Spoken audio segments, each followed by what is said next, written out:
النهارده بقى ان شاء الله هنعمل لكم الليزي كيك من اسهل الكيكات السهله والسريعه ومش مكلفه قوي يعني في الغلا اللي احنا فيه ده. ومقاديرها سهله ان شاء الله وتعجبكم، طعمها تحفه بجد. طبقات البسكوت مع الشوكولاته مع الجناش طعمها خطير. نشوف بقى بتتعمل ازاي. عشان نعمل الليزي كيك بتاعتنا محتاجين 300 جرام من البسكوت الساده المتكسر بالشكل ده، يعني مش مفروم قوي. معلقتين كاكاو خام يكون نوعه كويس، دي معلقه نشا صغيره ممسوحه، كوبايه ونص لبن، 5 معالق زبده، ومحتاجين نص كوبايه سكر وفانيليا. قبل ما ارفع الحاجه على النار هقلبها كلها في بعضها كده. احط اللبن الاول، معايا كوبايه ونص اللبن، الحليب، وهحط السكر والكاكاو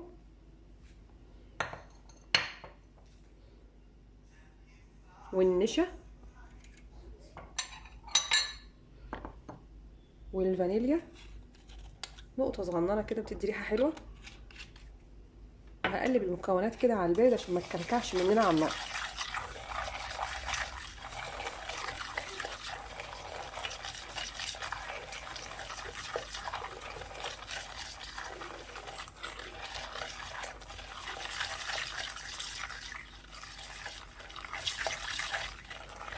لغاية ما اتأكد ان كل المكونات اختلطت ارفعها على النار.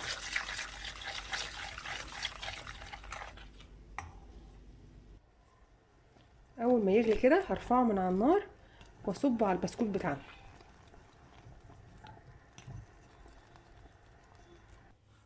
هبتدي بقى اضيف الخليط ده للبسكوت بتاعنا، هصبه كله مش هسيب فيه حاجة.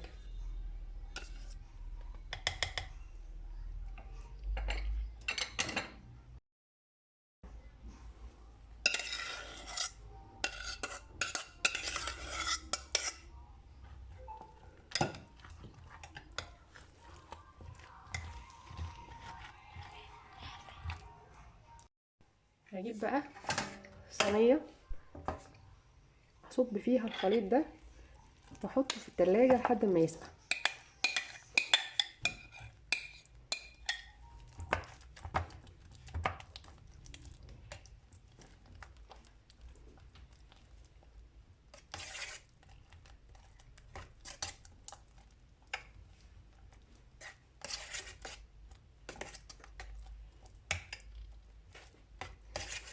له ساعة كده يسقع، وبعد كده نعمل الطبقة التانية اللي هي الجناش.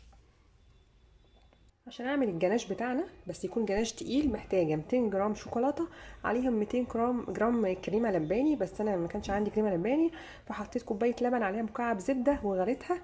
وهنزل كوباية اللبن دي على الشوكولاتة. انا كنت سيحت الشوكولاتة حاجة بسيطة كده عشان كانت متقطعة كبير فتبقى سهلة في انها تدوب مع الكريمة، اللبن اللي عامل نفسه كريمة.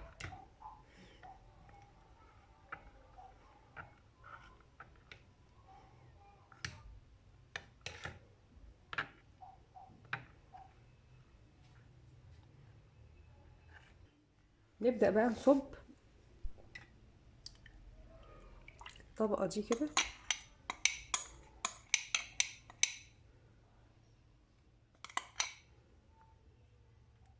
وادخلها التلاجة مش اقل من ساعتين عشان تمسك، نقدر نخرجها من الصينية.